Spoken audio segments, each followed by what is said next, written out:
नमस्कार मित्रांनो, बुलढाणा जिल्ह्यातील साखरखेडा येथे भव्य शंकरपट स्पर्धेचे आयोजन पार पडलं होतं।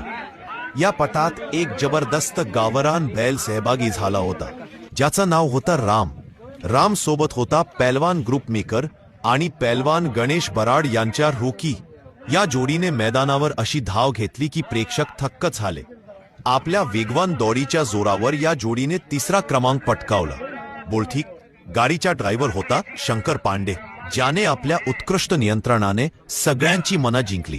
खरंच मित्रांनो, या जोडीच्या मैदानावरच्या प्रदर्शन बघून प्रेक्षकांनी ताल्यांचा वर्षाव केला।